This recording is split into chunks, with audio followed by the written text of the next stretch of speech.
pessoal, meu nome é Taiwane e eu irei apresentar para vocês sobre a metaplasia, que representa o último aspecto referente às adaptações celulares.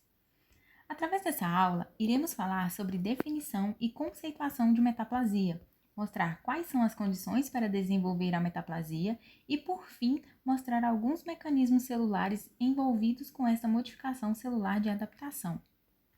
Conceitos gerais. Para começar, vamos definir aqui metaplasia.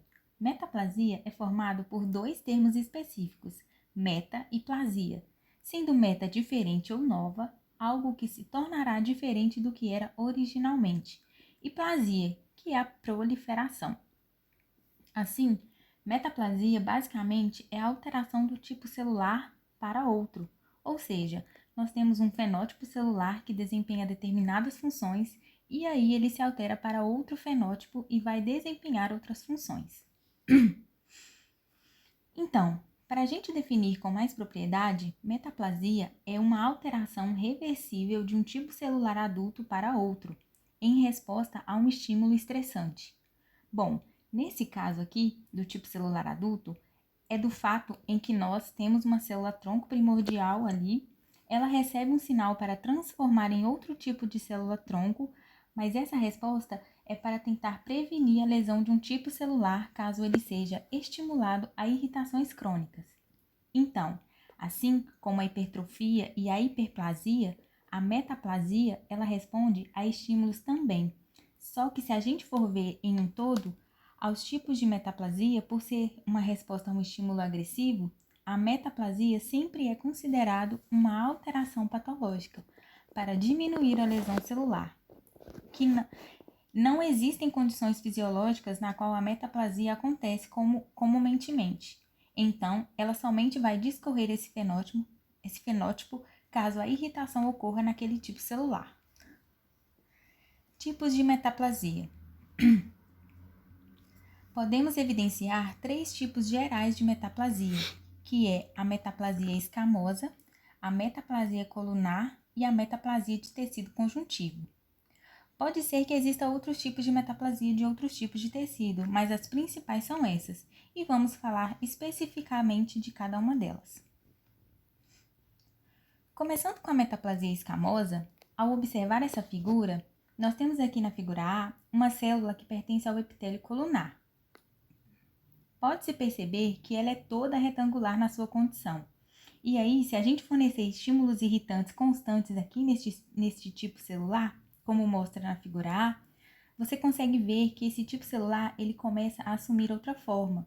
Ele começa a se achatar mais, até que não há condição para que se tenha um tipo epitelial, que nós podemos chamar de metaplasia escamosa, ou seja, um epitélio escamoso. Essa condição, ela geralmente acontece em pessoas que fumam muito. O epitélio colunar, ele tem a capacidade de filtrar o ar para que ele chegue de maneira limpa lá nos nossos alvéolos, para que o sangue possa captar todos os gases que estão presentes na atmosfera. Mas, uma pessoa que fuma, o cigarro e os componentes de fuligem do cigarro irritam esse epitélio profundamente. Dessa maneira, algumas células-tronco que estão aqui na base destas células, elas começam a receber uma sinalização para que se modifiquem a sua estrutura, para que elas não respondam mais a uma condição irritante. Ou seja, o estímulo agressor a essas células passa a não ser tão agressor, porque a célula modifica sua estrutura. Uma célula escamosa, no caso de metaplasia escamosa, como mostra na figura D. Ela não sofre mais pelos estímulos agressivos que o cigarro causa. Então, pessoas que já fumam há muito tempo, elas não sentem uma irritação no trato respiratório por decorrência dessa metaplasia. O grande, porém, é que não se filtra o ar de maneira correta. E aí, a pessoa que fuma, no caso, tende a ter mais problemas respiratórios do que uma pessoa que não fuma. Agora, falando da metaplasia colunar, que é o inverso, podemos pegar aqui esse exemplo que isso é um corte histológico de esôfago que sofreu uma crise metaplásica. Primeiro de tudo, nós temos um epitélio escamoso estratificado. As células superficiais do esôfago são praticamente todas constituídas de epitélio escamoso estratificado, que serve para facilitar a passagem do alimento.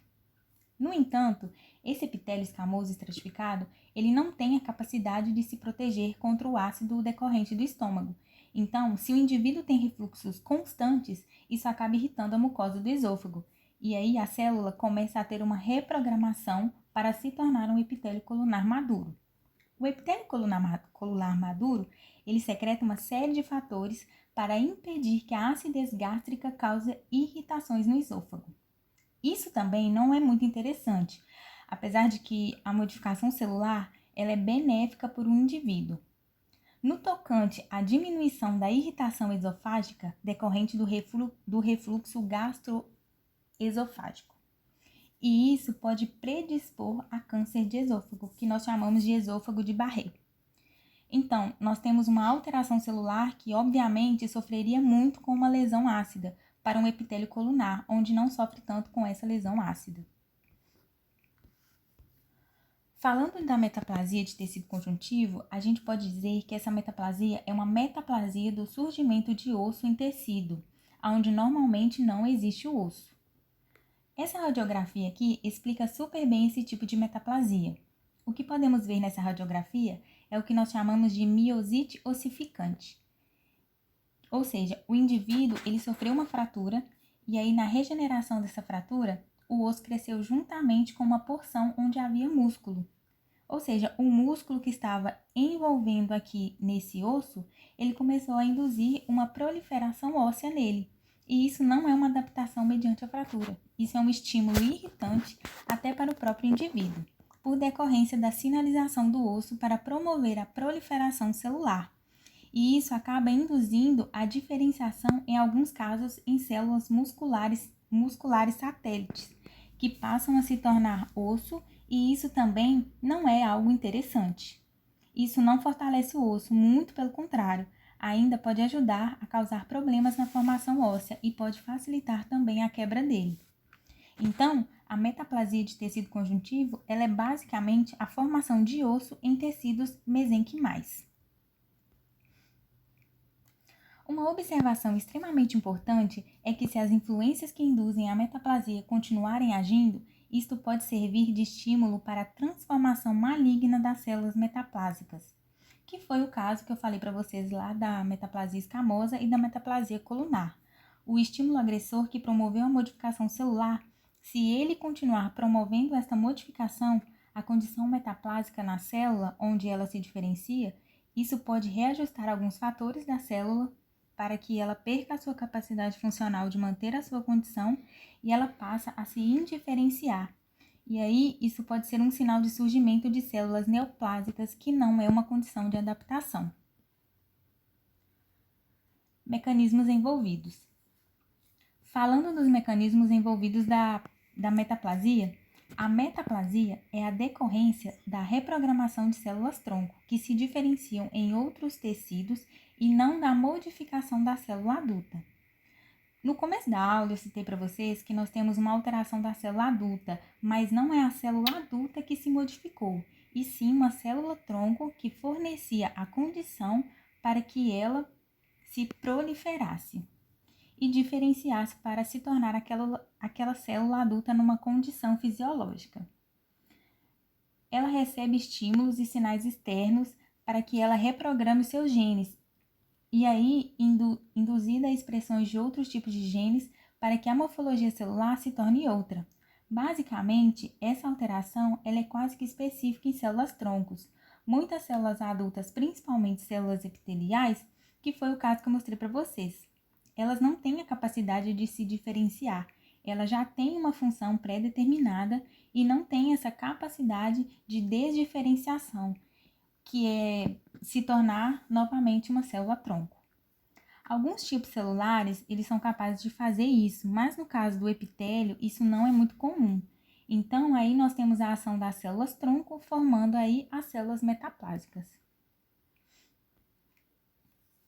E a gente pode determinar esse exemplo mostrando um esqueminha da célula tronco A, que vai dar origem a uma célula adulta A, e essa célula adulta começa a passar por uma irritação celular constante, como nos casos que eu mostrei para vocês nos slides anteriores.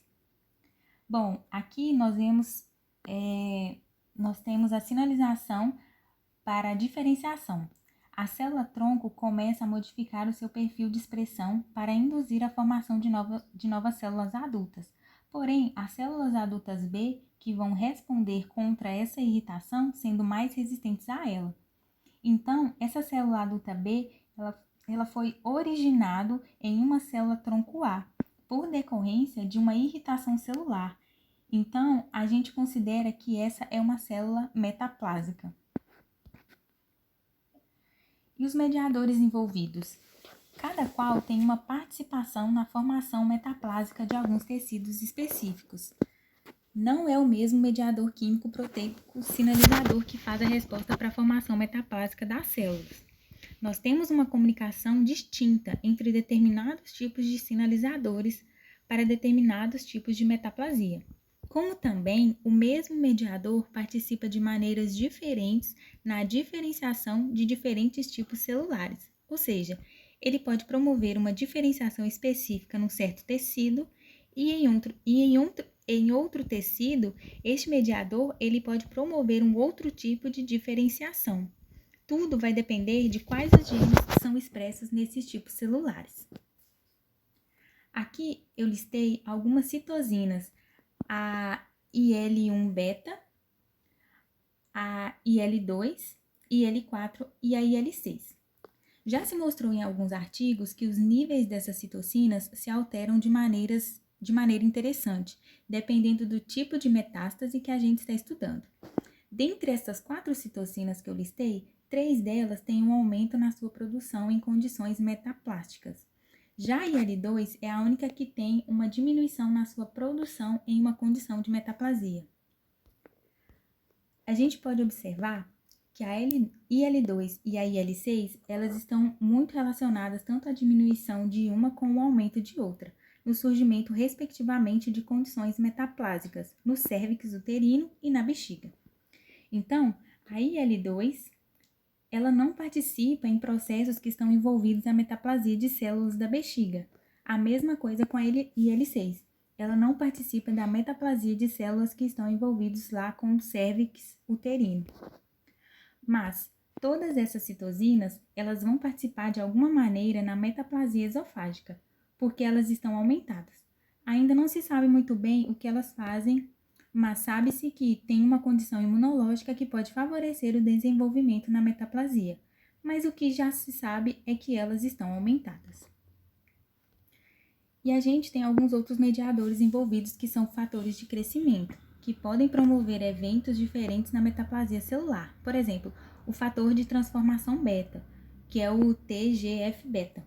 Se ele começar a aumentar o seu título e sinalizar para determinados tipos celulares, ele pode promover o aumento da expressão condrogênica e diminuir a diferenciação muscular adiposa, ou seja, o TGF-beta, para uma condição metaplásica, ele é capaz de transformar determinados tipos celulares em osso, então a sua sinalização em certas ocasiões pode promover uma metaplasia de tecido conjuntivo. Como também o BMP, que é uma proteína óssea. Ela participa na morfogênese do osso e quando ela também ativa os seus processos, ela começa a aumentar a expressão de citoqueratina em células escamosas.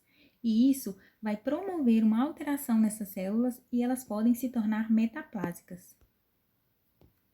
E por fim, a gente pode dizer que drogas citostáticas que modificam o padrão de metilação do DNA, um exemplo é a azicitidina nas células-tronco, também podem induzir a metaplasia, porque quando nós temos uma metilação no nosso DNA genômico, principalmente numa região chamada de região promotora, que é onde se ligam fatores de transcrição para transcrever um gene qualquer, se nós diminuirmos a metilação nessas regiões em determinados genes, isso pode favorecer a expressão desses genes.